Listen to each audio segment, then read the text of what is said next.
ولا قوة إلا بالله العلي العظيم. حسبنا الله ونعم الوكيل، نعم المولى ونعم النصير. أعوذ بالله من الشيطان الرجيم. بسم الله الرحمن الرحيم. الحمد لله الذي يؤمن الخائفين وينجي الصالحين ويضع المستكبرين ويهلك ملوكا ويستخلف آخرين. والصلاة والسلام على رسول ثقلين محبوب رب المشرقين والمغربين جد الحسن والحسين نبينا سيدنا بالقاسم محمد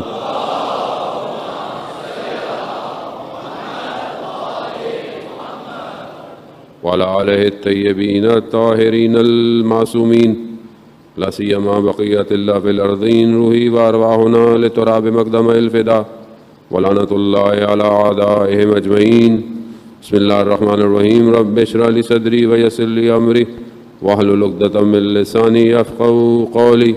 أما بعد، فقد قال الله تبارك وتعالى في كتاب الحكيم والقرآن المجيد: وما خلقت الجن والانس الا ليعبدون. صلوات بھیج دیں محمد والوں.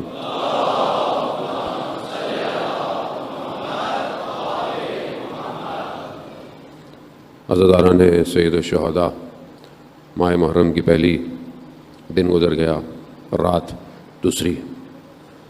پروردگار نے لطف اور کرم کیا کہ ہم ان ایام میں امام کو ان کی جد کا پرسہ دیں.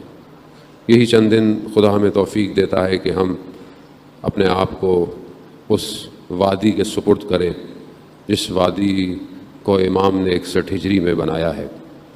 زمانہ گزر گیا، وقت گزرتا جا رہا ہے. مکان اور زمان کی دوری جو ہے وہ امام سے دور نہیں کر سکتی. آج کئی سو سال گزرنے کے بعد بھی سید الشہداء علیہ السلام کا غم تر و تازہ ہے. جب بھی ہم مجلس میں آتے ہیں اور گریہ کرتے ہیں، وہ بات کہ جو ہم بچپن سے سن رہے تھے، بچپن سے اور کئی سالوں سے، اور ایک سال میں بھی کئی دفعہ، اس کے باوجود بھی ایسا لگتا ہے جیسے یہ بات ابھی ہوئی ہے، جیسے یہ زخم ابھی تازہ ہے، جیسے گھر سیدہ کا ابھی اجڑا ہو. تو یہ کیوں ہے؟ اس میں میرا کوئی آپ کا کمال ہے؟ کیا میں اور آپ کوئی ایسا نیک کام کرتے ہیں جس کی وجہ سے ہم اس بات تک پہنچ پاتے ہیں؟ نہیں، یہ سید الشہداء کا کمال ہے جو انہوں نے 61 ہجری میں خدا کی بارگاہ میں سجدہ کیا، بھوک اور پیاس کے ساتھ تپتے ہوئے دشت میں. یہ اس سجدے نے آج بشریت کو کمال پہ پہنچایا ہوا ہے. آج پوری دنیا کے اندر بغیر رنگ و نسل کے، بغیر زبان، بغیر شہروں ملکوں کے حدود کے ایک ہی نام ہے جو آج سب کی لبوں پہ جاری ہے. چاہے وہ افریقہ ہو، چاہے وہ انڈونیشیا ہو، چاہے آسٹریلیا ہو، چاہے نارتھ امریکہ ہو، یورپ ہو، کوئی بھی جگہ ہو، پاکستان، ہندوستان، ہر جگہ صرف یا حسین یا حسین ہے. یہ اس ایک نام میں خدا نے کیا رکھا ہے کہ انسان ابھی ادا کرتا نہیں، آنکھیں کوشش کرتی ہیں کہ نم ہو جائیں. تو یہ میرا آپ کا کوئی کمال نہیں، یہ ان کا اپنا کمال ہے. یہ ان کی محنت ہے، یہ ان کا کرم ہے کہ جو ہمیں کھینچ کے لاتا ہے. عزیزان محترم، پریشان نہ ہو، بچے بہرحال ہوتے ہی ہیں، کیا ہو گئے. اللہ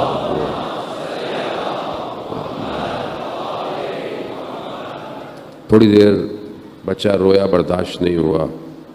نہ جانے اہل بیت کے بچے کتنا گریہ کرتے ہوں گے. نہ انہیں تو اٹھا کے لے کے جانے والا کوئی تھا، نہ انہیں خاموش کروانے والا کوئی تھا. روایات کہتی ہیں بچوں کو اونٹوں پہ اس طرح باندھا ہوا تھا کہ گرتے جاتے تھے اور شہید ہوتے جاتے تھے. اللہ اکبر. ہم نے کہاں قربانیاں دی؟ قربانیاں تو یہی دے گئے.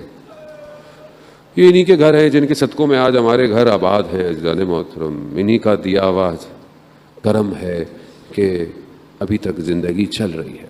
انہی چند دنوں میں بہرحال خدا نے توفیق دی آپ کے درمیان کہ ہم انہی کا وہی ذکر کریں گے جو ہمیں آتا ہے، اور ہم اس وادی تک پہنچیں کہ جس وادی میں امام ہمیں بلا رہے ہیں۔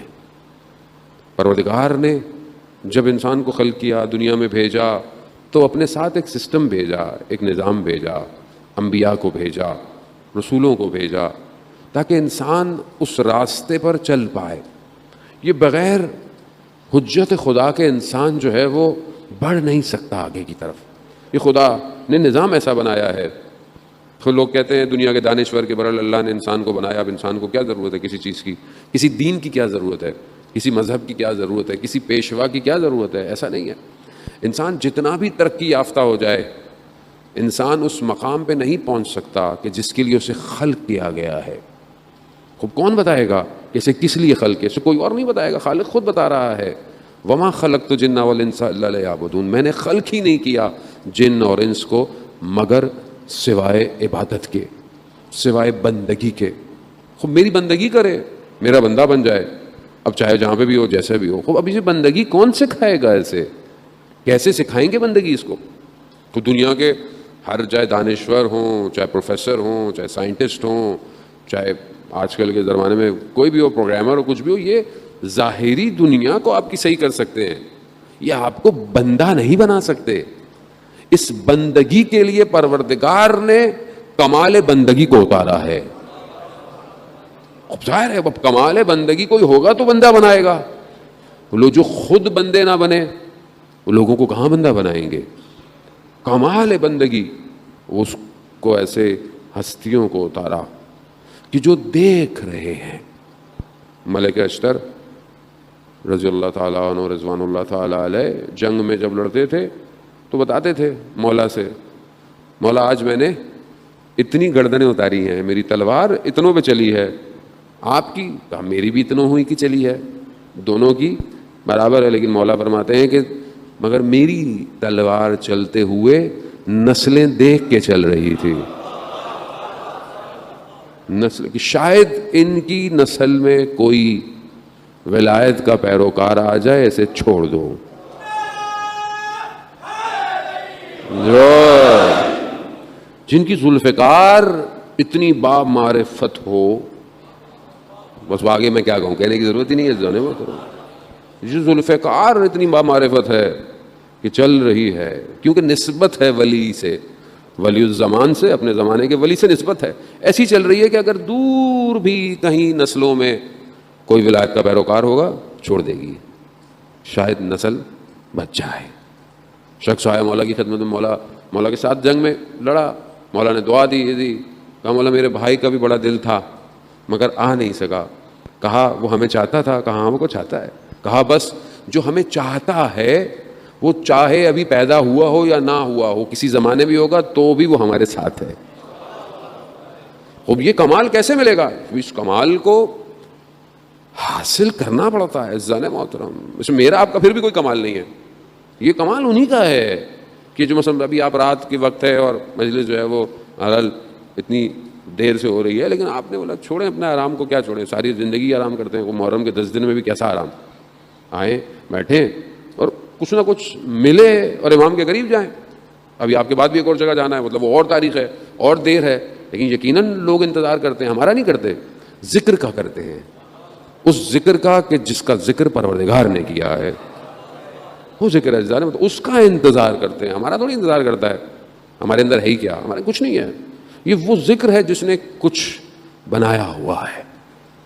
اب یہ جو کیفیت ہے کہ ہم جو کھچے آئے ہیں، کھچے چلے آتے ہیں، اب یہ ظاہر ہے کہ یہ ان کا لطف اور کرم ہے، وہ جس کے اوپر نگاہ ڈال دیں وہ پتھر ہیرا بن جاتا ہے، بس یہ ہے کہ وہ نگاہوں کے سامنے آ جائے۔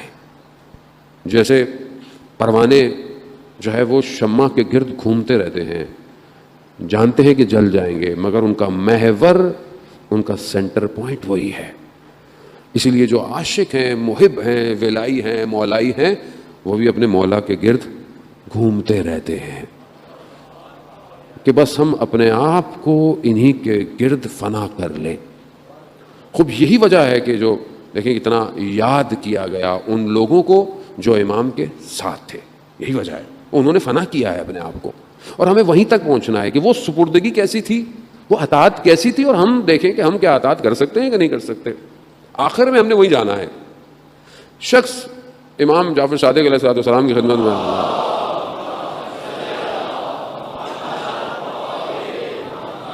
امام کی خدمت میں آتا ہے کہ مولا فلانی جگہ کا رہنے والا ہوں, وہاں پہ جو گورنر ہے, والی ہے, وہ آپ کا چاہنے والا ہے. میرا کام اس سال اتنا نہیں چلا, میری جو کام تھا, جو بھی کاروبار تھا, کچھ جو بھی تھا وہ نہیں چلا, تو لیکن کیونکہ جو مالیات ہے, ٹیکس ہے, وہ لکھی ہوئی ہے, تو وہ آپ کا چاہنے والا ہے. اگر آپ ایک لیٹر لکھ دیں گے, نامہ لکھ دیں گے, خط لکھ دیں گے, تو ہو سکتا ہے مجھے کوئی ڈسکاؤنٹ دے دے. امام نے کہا لکھ دیا. امام نے کیا لکھا؟ امام نے کہا کہ یہ جو ہے یہ شخص فلاں فلاں, اس کو خوشحال کر دو. امام نے اتنا سا لکھا. گیا یہ لے کے ایواز کا جان رہنے والا تھا, پہنچا. جب اس شخص کو پتا چلا کہ امام کا لیٹر آیا ہے, تو ننگے پاؤں دوڑتا ہوا آیا, خط کو لیا, چوما اس کو, اس شخص کی پیشانی چومی جو خط لے کے آیا تھا, اندر بٹھایا, خط کھولا, دیکھا کیا لکھا ہے. لکھا ہے کہ اس کو خوشحال کر دو. امام نے پوچھا کہ کیا کام ہے تمہارا؟ کہا کہ میرا یہ مسئلہ ہے, کام نہیں ہوا. اس نے اسی وقت جو بھی اس زمانے میں دفتر, کتاب, نوٹ جو بھی ہوتا تھا, نوٹ بلاؤ, دیکھا اس کا لکھا ہوا, کہا اس کو کاٹ دو. کاٹ دیا. پھر اپنے ایک اور شخص کو بلایا جو اپنا قریبی تھا, کہا کہ میری جائیداد کو 2 حصوں میں تقسیم کرو اور آدھی جائیداد اس کو دے دو. اب وہ پریشان ہے, بولے یہ کیا کر رہے ہیں؟ کہا نہیں. کہا تم خوشحال ہوئے؟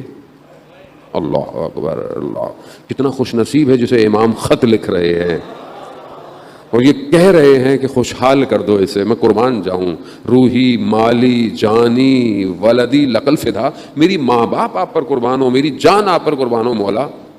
اور اس نے یہی کیا. کہا خوشحال ہو؟ کہا یہ تو آپ نے مجھے بہت کچھ دے دیا, میں تو اس کے لیے آیا نہیں تھا. جس قالین پر کھڑا ہوا تھا یہ بات کہتے ہوئے, کہا اس کو بھی لپیٹو, کہا یہ بھی اسی کو دے دو. یعنی یہ ہے چاہنے والا. وہ پھر شخص دوبارہ کسی وقت میں پہنچا تو امام سے کہا کہ, تو امام نے کہا کہ ہاں اس نے تمہیں بھی خوشحال کیا, اس نے ہمیں بھی خوشحال کیا. وہ عزیزان محترم, ہم اپنی زندگی میں امام کے چاہنے والے کو کتنا خوشحال کرتے ہیں. ظاہر ہے سب امام کے ماننے والے ہیں نا, جاننے والے ہیں. اب ضروری تو نہیں ہے کہ آپ کو باقاعدہ نامہ آئے, لیٹر آئے. اگر کوئی آپ سے اپنی پریشانی کا اظہار کرتا ہے, کوئی مشکل بتان کا ہے, تو آپ کتنا امام کو خوشحال کرتے ہیں, نہیں سمجھے.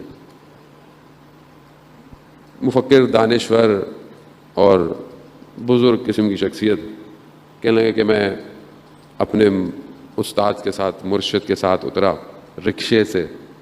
یقیناً ہمارے ہی علاقے کے ہوں گے. جب رکشے سے اترے تو کہا, میں نے اس سے پوچھا کتنے پیسے ہوئے؟ اس نے کہا کہ کچھ 3 روپے کچھ پیسے, کافی پرانی بات ہے. تو کہا میں نے اس کو 4 روپے دے دیے. کہا میں اندر آیا تو مجھے مرشد نے پوچھا کہ کتنے پیسے دیے اس کو؟ کہا کہ کچھ 3 روپے کچھ 80 پیسے بنتے تھے, میں نے 4 دے دیے. کہا 5 ہی دے دیتے پورے.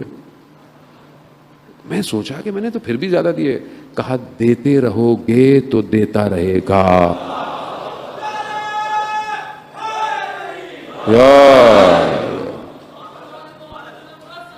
اللہم صلی علی محمد. اور ویسے بھی جو ہم دے رہے ہوتے ہیں, کون سا اپنی جیب سے دے رہے ہیں, اسی کا دیا ہوا ہے. لیکن ہم ایسے ہو جاتے ہیں جیسے ہمارا ہے. ایسی ہے. خدا جو آپ کو دے رہا ہے اس میں بہت لوگوں کا حصہ ہوتا ہے. آپ کی فیملی, آپ کے دوست, آس پاس لوگ رہنے والے, سب کا حصہ ہے. کبھی تکبر نہ کیجیے گا کہ خدا نے مجھے دے دیا تو میں بس اپنے لیے نہیں. عزیزان محترم, ویسے بھی حدیث ہے, حضرت محمد مصطفیٰ صلی اللہ علیہ وسلم صلی اللہ خدا رسول خدا فرماتے ہیں کہ جو تم اللہ کی راہ میں دیتے ہو وہ باقی ہے, اور جو تم خود اپنے پاس رکھتے ہو وہ فنا ہے. تو اب ہم کتنا دے رہے ہیں؟ میں یہ نہیں کہہ رہا سب دے دیے گا, اپنے لیے چھوڑیے گا کچھ نہیں. ایک عدالت کے ساتھ, ایک بیلنس کے ساتھ. لیکن کتنا میرا مال جو کہ خدا نے مجھے دیا ہے ڈسٹریبیوٹ کرتا ہوں اسے, یہ بہت ضروری ہے. معاشرہ اسی سے تشکیل ہوتا ہے. سوسائٹی اسی سے بنتی ہے, پرابلم اسی سے سالو ہوتی ہیں. اور جو ہم دے رہے ہیں کوئی کسی پر کوئی وہ نہیں کر رہے. مطلب جیسے کبھی کبھی دل میں خیال آ جاتا ہے انسان کے, تو انسان ہے ظاہر ہے, ضعیف ہے, کمزور ہے, ہم بھی ایسے ہی ہیں. کبھی خیال آتا ہے اتنے پیسے فلانے کو دیتے ہیں ہر مہینے, ابھی یہ بچا لیتا میں, فوراً مائنڈ میں کیلکولیٹر شروع ہو جاتا ہے نا, وہ اتنے ملٹی پلائی بائی 12 تو اتنے پیسے جو سال میں ہوتے. ادھر سے آواز آتی ہے کون سی ملٹی پلائی کر رہے ہو, یہ جو دیا تھا یہ ہے ہی اسی کا, تمہارا ہے ہی نہیں ہے, تو تم کس چیز کو ملٹی پلائی کر رہے ہو. بات یہ ہے کہ اس بات کو سمجھنا بہت ضروری ہے. ہم جب چاہتے ہیں کہ ایک ایسی سوسائٹی بنے گی, ایک ایسی کمیونٹی ڈیولپ ہوگی کہ جو آخری زمانے میں ہوگی, جہاں پر ایک عورت اپنے سر پر اگر زیور, اگر جیولری, اگر سونا لے کے بھی جا رہی ہوگی نا, تو کوئی اس کو لالچ کی نگاہ سے نہیں دیکھے گا. یہ ہے نا آخری زمانے میں ایسا ہوگا. تو یہ کب ہوگا, کب ہوگا یہ؟ کیا آج ہم نے اس کی پریکٹس شروع کی ہے؟ بھائی کے پاس کچھ زیادہ آ جائے تو ہمیں پریشانی ہو جاتی ہے, دوست کے پاس کچھ زیادہ آ جائے ہمیں پریشانی ہو جاتی ہے, سامنے سے گاڑی گزر گئی, اوہ کیوں کیوں دل دنیا کی طرف کھنچا چلا جاتا ہے؟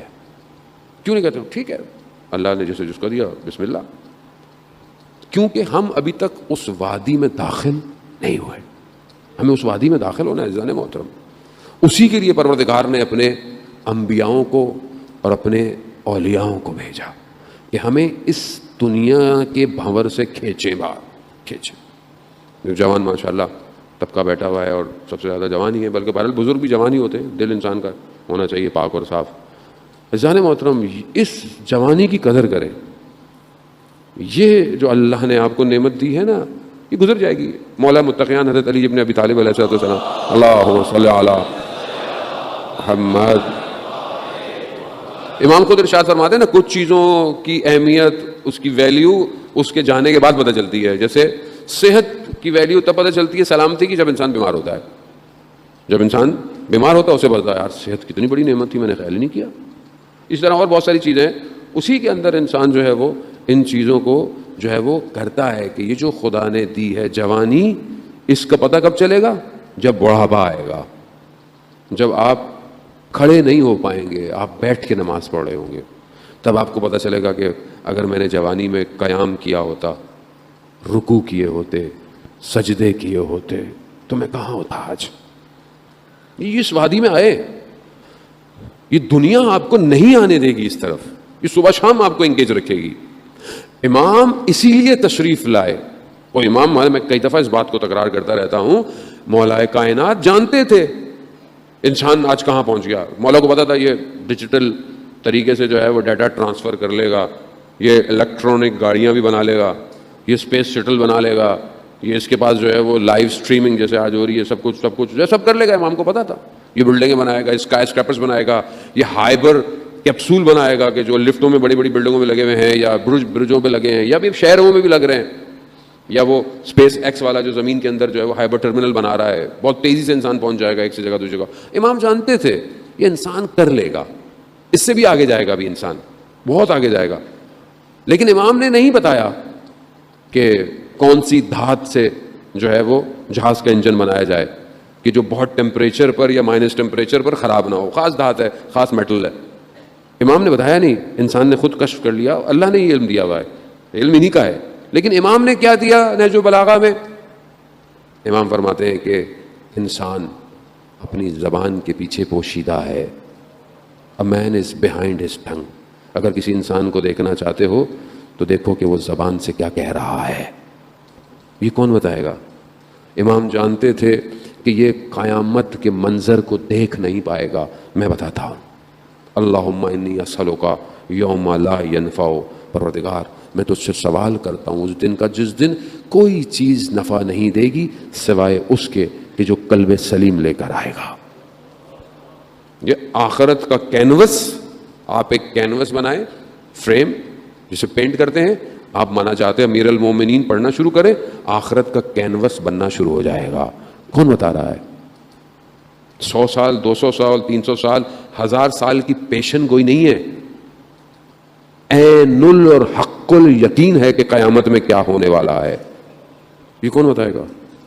یہ کون بتائے گا کہ تمہیں کس مرحلے پر, کس جگہ پر تمہیں کتنی دیر رکنا پڑے گا؟ کیوں کیونکہ امام جانتے تھے کہ یہ انسان نہیں بن پائے گا، یہ مشین ترقی یافتہ ہو جائے گی، آرٹیفیشل انٹیلیجنس ہو جائے گا. آج بولیں، آج ساری چیزیں چلنا شروع ہو جاتی ہیں. آج آپ یہاں بیٹھے ہوئے ہیں، آپ کا گھر دنیا میں کہیں پہ بھی ہے، آپ اپنے گھر کا لاک کھول لیں، آپ اپنے گھر کے کیمروں سے ساری چیزیں دیکھ لیں، آپ اپنے گھر کا الیکٹرانک کی ساری چیزیں کھول لیں، سب کھول لیں، ہر چیز وائی فائی ہو گئی، نیٹ ورک ہو گئی، ایک ہی نیٹ ورک سے آپ کی فریج میں کیا رکھا ہوا ہے سب آتا ہے، آپ کو نظر آتا ہے. آپ کو کیسے انسان کر لے گا یہ سب کچھ؟ مشین اتنی اسٹرانگ ہو جائے گی. لیکن اس مشین کے دور میں یہ کون سکھائے گا کہ تمہیں اپنے ماں باپ کا احترام کرنا ہے، تمہیں اپنے پڑوسیوں کا خیال کرنا ہے، تمہیں یتیموں کے سروں پہ ہاتھ رکھنا ہے؟ یہ کون بتائے گا؟ کوئی اور نہیں، وہی انسان کامل، وہی اللہ کا ولی جسے خدا نے انسانیت کی بقا کے لیے بھیجا. وہ یہی ہے. اور آپ کچھ بھی کرتے رہیں، راستہ یہی ہے. زان محترم، امام کی معرفت یہی ہے. میری زندگی میں امام کہاں ہے؟ مشکلات اپنی جگہ پر ہیں، ہوتی رہیں گی، آتی رہیں گی، اور آسان نہیں ہے، کیونکہ جب بھی اقرار کیا گیا مشکلات کی طرف جتنا رتبہ، جتنا درجہ بڑھتا چلا جائے گا، مشکلات بڑھتی چلی جائیں گی. اور اس مشکلات میں، اس راستے میں غلطی کا امکان بالکل نہیں ہے. جہاں ذرا سی غلطی ہوئی بہت دور چلے جاؤ گے. یعنی اتنا یہ معاملہ حساس اور سینسٹیو ہے کہ یہاں حضرت آدم سے ترک اولا ہوا. معصوم ہے، نبی ہے، غلطی نہیں کر سکتے، لیکن ترک اولا ہوا کہ بیان اس درخت کے پاس نہیں جانا، چلے گئے. 200 سال گریا کیا ہے انہوں نے، حضرت آدم نے 200 سال گریا کیا، اور پھر ان ناموں کا واسطہ دیا جن ناموں کے صدقے میں یہ سب ختم ہوا. یہ راستہ اتنا سنگین ہے، یہاں دور تک ذرا بھی گنجائش نہیں ہے. یہاں راستہ ایسا ہے، اور یہ امتحان بڑھتا چلا گیا، بڑھتا. کیوں انبیاؤں کے آس پاس تھوڑے سے لوگ تھے؟ کیوں؟ امتحان ہے. حضرت نوح، میں پہلے بھی کہیں بیان کر چکا ہوں یقیناً، حضرت نوح کے آس پاس تھوڑے سے لوگ، 950 سال تبلیغ کی، 950 سال. یا ہم 2-4 اسرے پڑھتے ہیں اور پھر ہمیں دیکھتے ہیں پبلک کو کچھ ہو ہی نہیں رہا، ویسی کی ویسی ہے. ہر دفعہ کچھ کہو پھر وہی کا وہی. تو ہم کہتے ہیں بھائی چھوڑو، کہیں اور ہی چلتے ہیں، کسی اور ملک ہی چلتے ہیں. وہاں نبی 950 سال لہو لوہان کر دیتے تھے تبلیغ کے لیے. کچھ جمع ہوئے، کہا پروردگار بھیج عذاب، ان کو ختم ہو یہ بچے. کہا کیا ٹائم دیا؟ کھجور کے بیج دیے، درخت کھجور کھاؤ، بیج لگاؤ. جب یہ درخت بنے، جب یہ پھل دیں، پھر ہم عذاب بھیجیں گے. 18 سال لگ گئے درخت لگنے میں، پھل نکلنے میں. کہا یہ بھی پھل کھاؤ، اس کے بیج بھی بو، دوبارہ درخت بنے. پھر جب یہ پھل دیں گے، پھر اس طرح کرتے کرتے 4-5 دفعہ وہ جو قریب بھی آئے تھے نا حضرت نوح کے، وہ بھی دور چلے گئے. کیوں؟ کہا چیک کیا جائے گا صبر کرنے والا کون ہے. کوئی امتحان ہے. آج ہم ذرا سے گھبرا جاتے ہیں، اتنی مشکلات ہیں، مولا کیوں نہیں آ رہے؟ وہ چیک کیا جا رہا ہے. مولا کیسے آئے؟ چیک کریں گے نا، ایسے تو نہیں آئیں گے. ٹیسٹ لیں گے، ٹیسٹ ہے، ہم ٹیسٹ فیز میں اس ٹائم ٹیسٹ لیا جا رہا ہے. اب لوگ لڑکھنا شروع ہوتے جا رہے ہیں. روایات ہے آخری دور میں اتنا اٹالا اور پٹخا جائے گا، جیسے چھانی جاتی ہے نا، غرب و غبار کیا جائے گا. جو خالص ہوگا نا بس وہی بچے گا، بس وہی بچے گا. وہ مشہور واقعہ میں ابھی مجلس میں پڑھ کے آ رہا ہوں ذرا، کیونکہ آپ نے تو سنا نہیں ہوگا، بہت دور ہے، تو میں دوبارہ بتا دیتا ہوں آپ لوگوں کو. آیت اللہ خوئی کے والد محترم نجف سے نکلے بغداد جاتے ہوئے، رستے میں ایک شہر آیا ہلا سے گزر رہے تھے تو بازار میں دیکھا کہ ایک گھر پہ گنبد سائز کا بنا ہوا ہے، اور اس کے اوپر لکھا ہوا ہے ھذا مقام امام زمان. یہ امام زمانہ کا مقام ہے. کوئی تعجب کیا انہوں نے کہ یہاں پہ امام زمان کا مقام کیسے؟ کہا تو لوگوں نے بتایا کہ یہ گھر، یہ جگہ جو تھی، یہ ایک شخص تھا، اس کا نام تھا شیخ علی، اور وہ بہت زیادہ امام زمانہ کو یاد کرتا تھا، بہت گریا کرتا تھا، بہت مناجات کرتا تھا، امام کو خطاب کرتا تھا، مولا آپ کیوں نہیں آتے ہیں؟ آنکھیں ترس گئی ہیں مولا، میں تیار ہوں، میرا شہر چھوٹا سا ہلا شہر ہے، اس میں 1000 جوان ہیں جو تلوار چلانا جانتے ہیں، مولا آپ کو تو 313 چاہیے. بہت روتا، بہت گریا کرتا. اتنا زیادہ رویا ایک دن جو ہے وہ شہر سے باہر چلا گیا اور دشت کے اندر گریا کرتا رہا.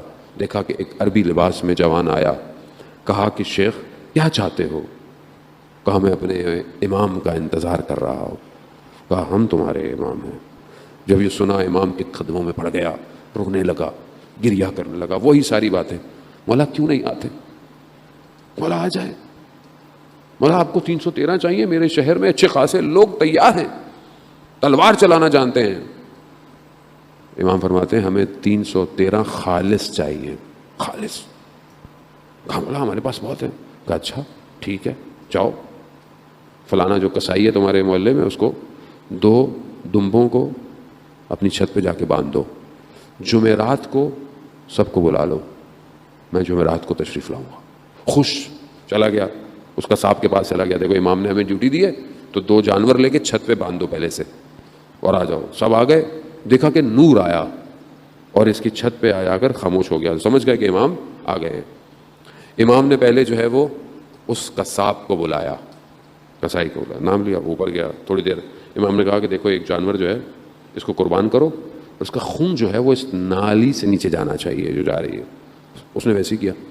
اب یہ نیچے ویسے ہی ان ہزاروں میں سے انہوں نے بہت سلیکٹ کر کے 40 لوگوں کو کیا تھا, ہزاروں میں سے. اب جب انہوں نے دیکھا تو انہوں نے کہا کہ تھوڑی دیر امام نے اس سے گفتگو کی ہوگی اور یہ صحیح نہیں ہوگا. امام نے سے گردن کاٹ دی, خون آ گیا. تھوڑی دیر بعد امام نے شیخ علی کو بلایا. وہ اوپر گئے. اس نے جا کے دیکھا کہ قصاب تو بیٹھا ہوا ہے, ایک جانور بھی ہے. تو پھر مولا نے اسے کہا کہ دوسرا جانور بھی قربان کر کے خون بہا دو. اب جب دوسرا بھی خون نیچے گیا, یہ جو نیچے 40 کہتے تھے کہ ہم خالص ہیں, کہ لگے کہ یہ دونوں شخص جو اوپر گئے تھے یہ تو ہم میں سب سے بہترین تھے. اگر ان کا عمل ایسا ہے تو پھر ہمارا تو عمل اچھا نہیں ہے. بھاگ گئے. پھر امام نے کہا شیخ علی سے جاؤ لوگوں کو بلاؤ. جیسے ہی اس نے دیکھا کہ کوئی بھی نہیں ہے, کوئی نہیں. امام نے کہا دیکھا ہم تمہیں کہتے تھے نا ہمیں خالص چاہیے, جسے یہ یقین ہو کہ اس کے عمل سے امام راضی نہیں ہیں, وہ کیسے امام کا ساتھ دے گا؟ کیسے دے گا مجھے بتا. اور اگر وہ راضی تھے اپنے عمل سے تو پھر انہیں یہ خوف تھا کہ ہمیں امام کی راہ میں مار دیا جائے گا, تو بھی بھاگ گئے, تو بھی کوئی فائدہ نہیں ہے. خوب یہ آسان نہیں ہے. جتنا معاملہ بڑھتا چلا جائے گا امتحان سخت ہوتا جائے گا. خدا نے اپنے آخری نبی کو بھیجا, امتحان سخت ہو گیا, سخت ہو گیا. بلغ ما انزل الیک, رسول ابلاغ کر دو جو ہم نے تمہیں کہا ہے. سختی شروع ہو رہی ہے. یہ سختی ہے, یہ آسانی نہیں ہے. یہ آج ہم 1400 سال بعد بڑے خوش ہوتے ہیں, وہ کیا کیسے لوگ تھے, کیسے لوگ تھے, یہ دیکھا انہوں نے اور بھول گئے. آج آپ کہہ رہے ہیں ادھر ہوتے نا, آسان نہیں ہے, بہت سخت ہے. جانے ہمیں تو اتنی آسانیاں بتا کے ہمیں بتایا نہیں کہ سختی بھی کچھ ہوتی ہے. معاملہ آگے بڑھتا گیا. جب کربلا تک پہنچا ہے نا, امتحان بھی سخت ہو گیا, سخت ترین امتحان تھا. ابھی تو پڑھتے ہیں زیارتوں کے اندر پڑھتے ہیں کہ یہ جو مصیبت پڑی آپ کے اوپر یہ عظیم مصیبت تھی. اس سے عظیم مصیبت زمین آسمان نے گریا کیا ہے, عالم جھکے ہوئے تھے سید الشہداء کی طرف.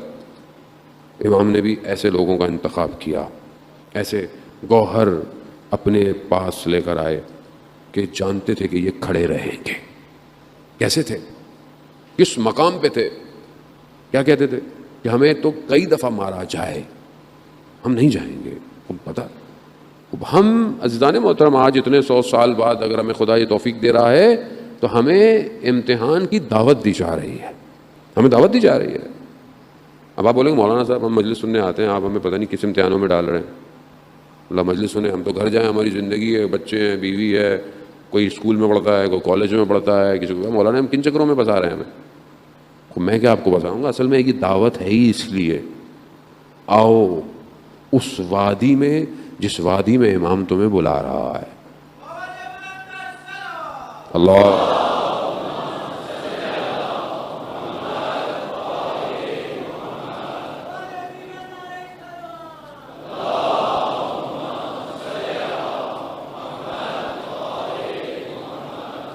خوب آئے عزیزان محترم، خوب یہ ہمارے خیال میں نہیں ہے. اگر انہوں نے کرم کیا تو ہم ان چند دنوں میں اس وادی میں پہنچ سکتے ہیں، بلکہ چند دن کیا، اگر وہ ایک نگاہ ڈال دیں ہم ایک لمحے میں پہنچ سکتے ہیں.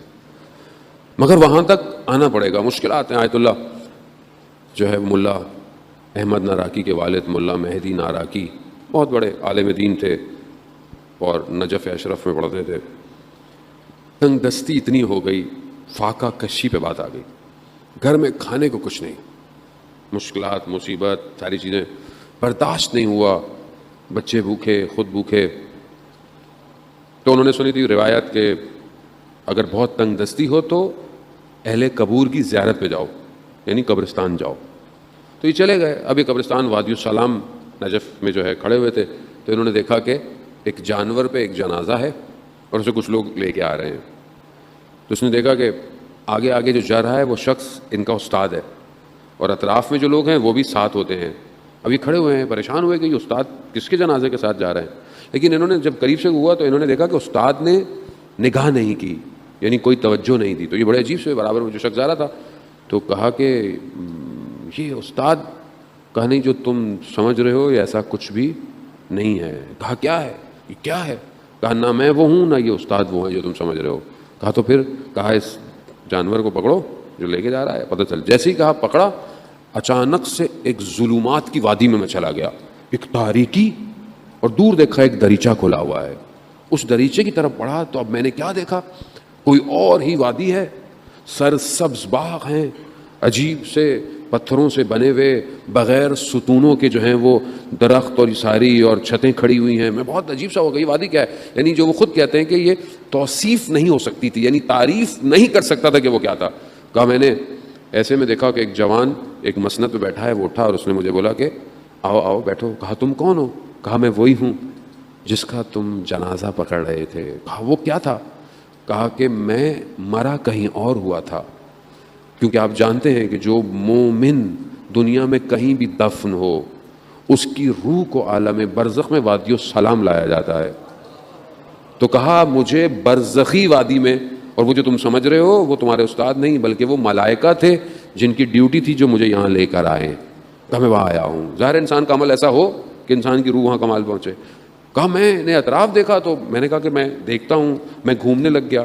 میں دیکھتا دیکھا تو مجھے اپنے ماں باپ نظر آئے. میں نے دیکھا کہ میرے ماں باپ رشتہ دار جو دنیا سے جا چکے ہیں سب وہی ہیں. انہوں نے مجھے دیکھا. وہ جو میرے اندر غم تھا نا، مشکل کا، بچوں کی پریشانی کا، وہ سب دور ہو گیا، سب ختم ہو گیا. پھر میں ماں باپ اپنے اور جو رشتہ دار تھے، اچانک سے میرے ماں باپ نے میرے بچوں کے بارے میں پوچھا. جیسے ہی پوچھا نا وہ غم میرے دل میں دوبارہ آ گیا. وہ سمجھ گئے. انہوں نے کہا کہ فلانی جگہ جاؤ، کمرے میں کچھ چاول پڑے ہیں وہ لے جاؤ. میں بڑا خوش ہوا کہ کچھ کھانے کو مل گیا. کہا میں نے اپنی ابا میں وہ چاول بھرے اور جتنا اٹھا سکتا تھا اٹھایا. اور اب میں نے کہا جاؤں کہاں، تو مجھے وہ دریچہ نظر آیا. میں اس دریچے میں گیا، پھر وہی ظلمات، اور اچانک سے میں نے دیکھا کہ میں وادی السلام میں وہیں کھڑا ہوں. میں گھر گیا، میرے پاس چاول دیکھ کر بچے خوشحال ہو گئے. میں نے اپنی زوجہ سے کہا کہ چاول بنائیں، وہ بنائی، انہوں نے کھایا. کچھ دن گزر گئے. میری زوجہ کہتی ہیں کہ یہ چاول بہت عجیب سے ہیں. کہا میں جتنے اٹھاتی ہوں اور جب دوبارہ جاتی ہوں تو یہ اپنی جگہ پہ ویسے کے ویسے ہی ہوتے ہیں، ختم نہیں ہو رہے. دوسرا عالم ہے، مطلب بہت نفیس اور بہت لطیف نقطہ ہے. دوسرے عالم سے کچھ آیا ہے ایسا نہیں ہے کہ نہیں آ سکتا، آتا ہے، آ سکتا ہے. وہ دے سکتے ہیں، اہل ہوں لینے کے. عطا ہے، عطا ہوتی ہے، عطا ہوتی ہے. اب یہاں کہہ دوں جملہ آ گیا.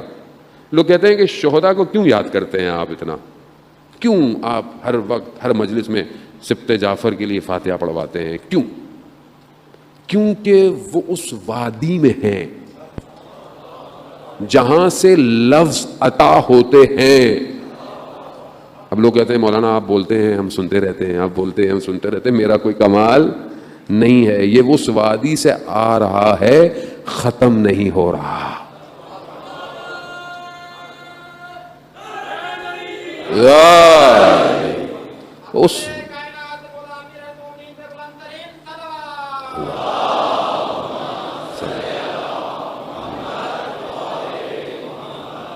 اس وادی سے کنیکشن ہونا چاہیے آپ کو. بھئی یہاں آپ کے موبائل کا کنیکشن BTS سے ہوتا ہے تو سگنل آتے ہیں, نہیں آیا آپ چھت پہ چڑھ جائیں, سگنل نہیں آ رہا ہو تو ادھر ادھر کرتے رہے, موبائل سگنل نہیں آئے گا. کیوں؟ کنیکشن ہی نہیں ہے. سم جو ہے وہ نیٹ ورک کی نہ ہو تو سگنل آئیں گے؟ نہیں آئیں گے. سم نیٹ ورک پہ ہونی چاہیے. یہاں اندر کوئی ایسی سم لگی ہو جو اس وادی کے ساتھ نیٹ ورک پہ ہو, بس پھر آتا رہے گا. باقیوں کو مطلب آپ کے موبائل پہ کال آئے, مجھے کو کال نظر تھوڑی آ رہی ہے, مجھے صرف بیل آتی نظر آ رہی ہے. بس ادھر بھی ایسے ہی ہے, نظر نہیں آتا, صرف وائبریشن ہوتی ہے, وجود ہلتا ہے کہ کچھ آ رہا ہے. عزیزان محترم, جب ان کی زوجہ نے یہ کہا نا انہیں, تو مسکرا دیے. کیوں مسکرایا؟ تو راز بتا دیا انہوں نے. اب میں نے بھی آپ کو راز تو بتا دیا, لیکن پھر بھی کم نہیں ہوتا, کیونکہ یہ راز ہی دوسرے ہیں, انہوں نے کیا کم ہونے والی بات ہے, وہ جانے ان کی راز جانے. لیکن ان کا کیا ہوا کہ وہ پھر چاول اٹھانے گئیں تو پھر چاول نہیں تھے, کیونکہ راز کھل چکا تھا. بہرحال آپ محرم ہیں, اس لیے میں نے آپ کو بتایا ہے. اہل بیت فرماتے ہیں کہ نہ محرموں میں ہمارے اسرار مت بتایا کرو, ہر کوئی برداشت نہیں کر سکتا.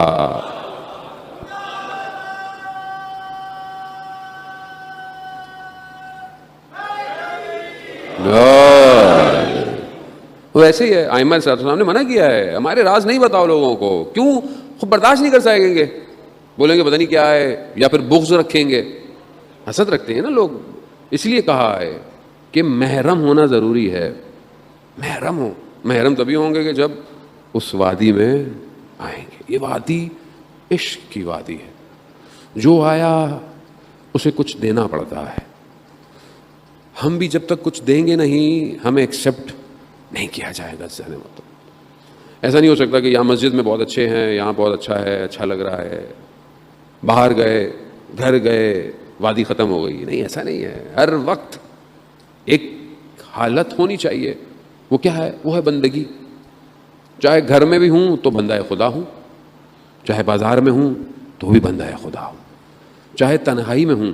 اب ظاہر میں تو لوگوں کے سامنے ہو سکتا ہے نماز پڑھ رہے ہیں مسجد میں ماشاءاللہ, جب دیکھا کوئی آہٹ ہوئی تو وہ مشہور واقعہ ہے نا شخص کا کہ نماز پڑھا تھا مسجد میں, اس نے آہٹ ہوئی, اس نے بولا کوئی آ گیا ہے, لمبے لمبے سجدے, لمبے لمبے رکوع, سبحانک ربی العظیم ہے, ساری چیزیں بڑی تلفظ کے ساتھ پڑھنا شروع کر دی. کیوں؟ کہ کوئی آیا ہے مسجد میں, دیکھ رہا ہوگا. ایسی ہے نا, جب نماز ختم کی تو دیکھو کوئی بھی نہیں تھی, ہوا کا جھونکا تھا, آہٹ آئی تھی خالی. ہم بھی جب کوئی آس پاس ہو تو بہت اچھے ہیں, یقین میں آپ کے اچھے ہونے پہ شک نہیں کر رہا, لیکن اپنی تنہائی میں جب کوئی نہیں دیکھ رہا, اس وقت سجدہ کتنا لمبا ہے میرا, کتنا لمبا سجدہ کرتا ہوں. میں خدا کا بندہ ہوں نا, خدا میرا خالق ہے, مالک یوم الدین ہے, سب اسی کا ہے, تو اس کا کتنا حق بنتا ہے میرے پہ, بھائی سب اسی کا ہے. تو اس کو میں نے کتنی دیر سجدہ کیا زندگی میں؟ سب سے لمبا سجدہ کتنا ہے میرا؟ کتنی دیر ہے؟ کتنی دیر کا سجدہ ہے؟ کتنی دیر میں نے کہا شکرن للہ, یا شکرن شکرن شکرن, یا استغفر اللہ استغفر اللہ, یا الحمدللہ الحمدللہ. کتنی دیر, کتنی دیر میں کنسنٹریشن رکھ سکتا ہوں اپنے سجدے میں؟ کتنی دیر؟ یعنی میرا ذہن کہیں نہ جائے, صرف خدا کی بندگی پر ہو. کتنی دیر؟ کیسے ہوگا؟ اگر یہ نہیں ہو سکتا تو میں اس عشق کی وادی میں کیسے جاؤں گا جس کی شرط یہی ہے کہ جو آیا ہے اس نے اپنی گردن دی ہے. عزیزان محترم, آسان ہے؟ مشکل ہے. وہ جس نے سب سے پہلے کربلا کے راستے پر اپنا سر دیا, وہ کوئی اور نہیں ہے, وہ مسلم بن عقیل ہے. ایسی شخصیت, ایسی ہستی کہ جسے امام جب خط لکھ رہے ہیں کوفہ والوں کی طرف بھیج رہے ہیں تو کیا کہتے ہیں؟ میں اپنے بھائی کو بھیج رہا ہوں. سفیر حسین ہے. یہ نہیں کہا کہ مولا وہ میں تو آپ کے ساتھ ہی چلتا. مسلم جاؤ, کوفہ والے بلا رہے ہیں, جا کے دیکھو یہ تیار ہیں کہ نہیں ہیں. مسلم اللہ, ان کو لکھا کہ یہ میرا بھائی ہے, یہ میرے چچا کا بیٹا ہے, سفیر حسین. آسان نہیں ہے سفیر حسین, بہت بڑا درجہ ہے.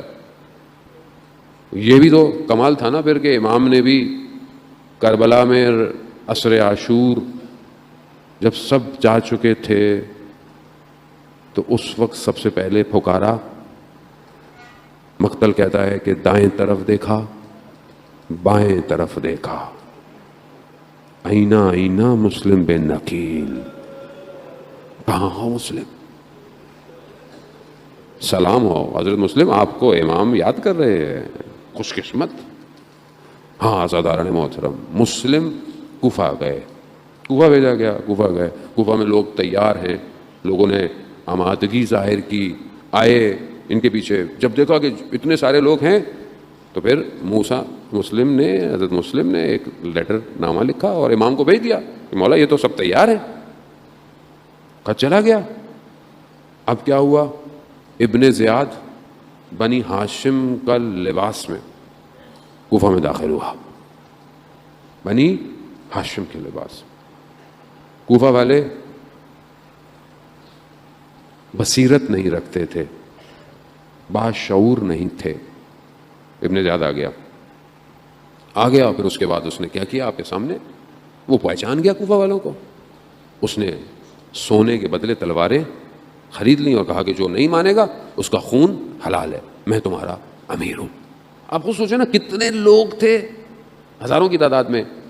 یہ ابن زیاد لئین چند لوگوں کے ساتھ اندر آ گیا. اس لیے بہت احتیاط کریں عزیزان محترم. لوگ مقدس لباس پہن کر دین میں داخل ہو جاتے ہیں، بہت بصیرت کی ضرورت ہے.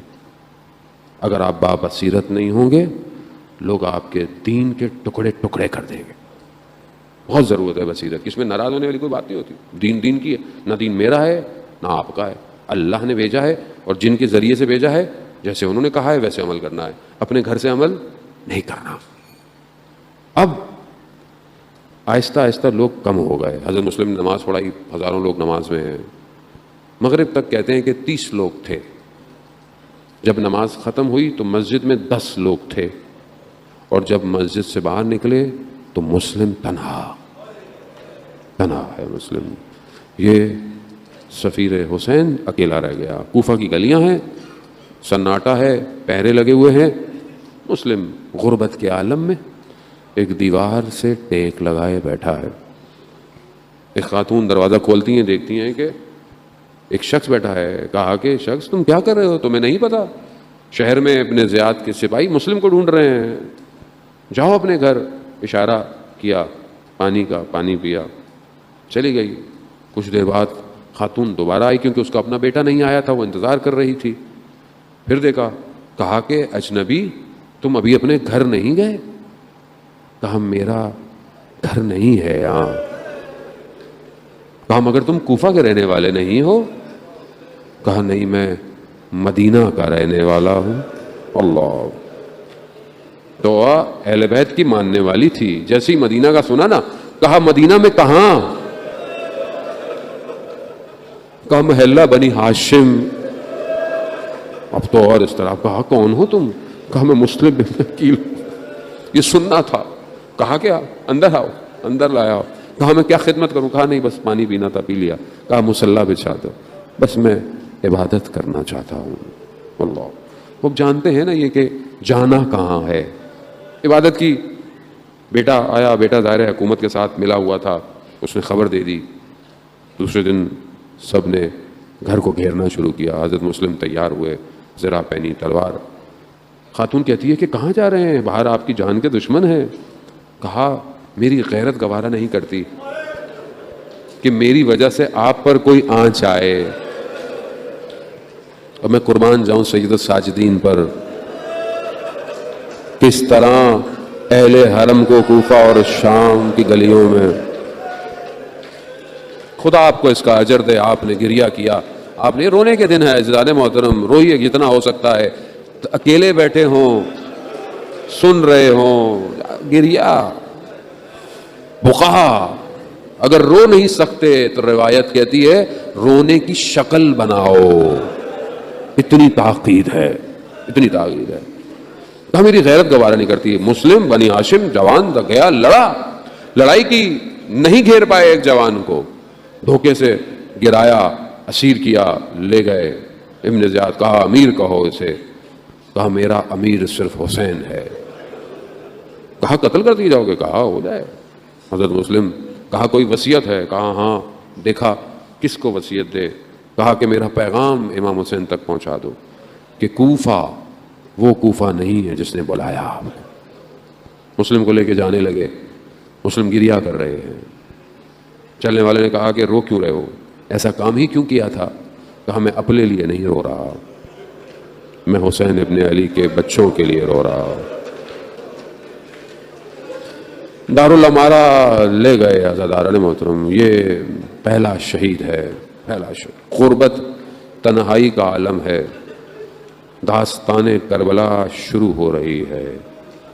یہ پہلا سر تن سے جدا ہوگا، یہ پہلا بنی ہاشم ہے کہ جو اپنے خون کا نذرانہ دے رہا ہے، یہ راستہ ہموار کر رہا ہے، یہ بتا رہا ہے پانی دیا، پانی آیا، خون کے قطرے گرے، دوسرا آیا، پھر وہی تیسرا آیا۔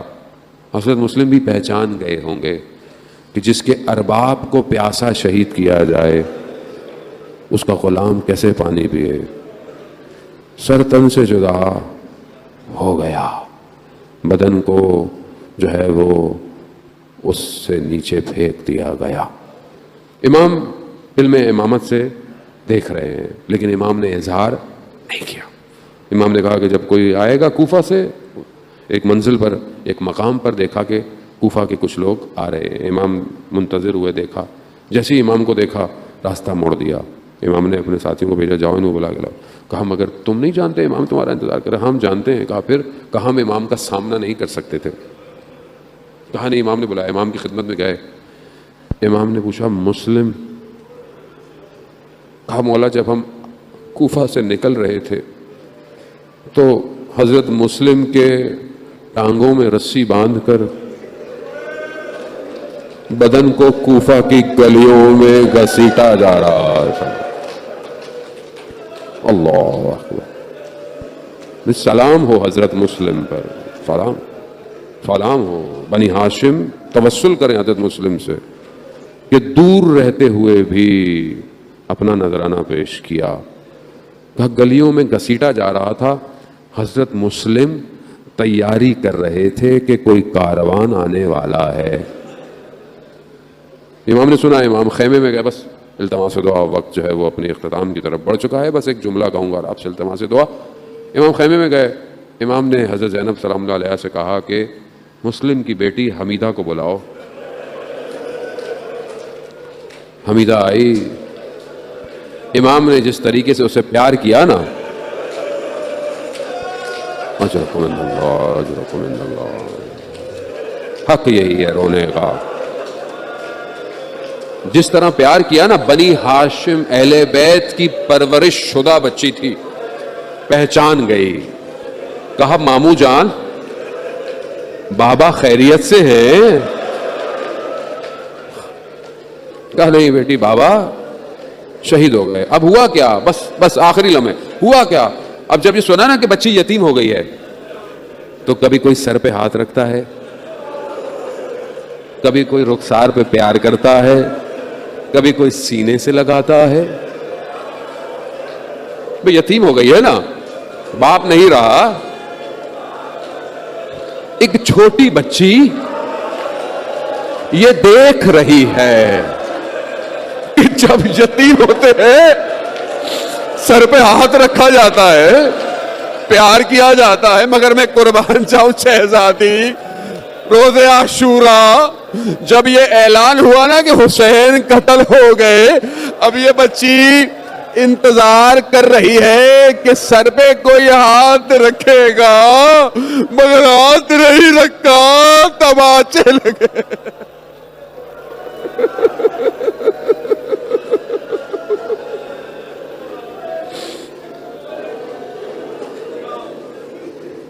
الا لعنت اللہ علی القوم الظالمین وسیعلم الذین ظلموا ای منقلب ینقلبون۔ پروردگار امام زمانہ کے ظہور میں تاجیل عطا فرما، ہمیں ان کے ناصروں، ان کے مددگاروں میں شمار فرما، جو پریشان حال ہیں ان کی پریشانیوں کو دور فرما، جو حاضرین مجلس ہیں، جو سن رہے ہیں، جو بھی ان کی خواہشات ہیں، دعائیں ہیں۔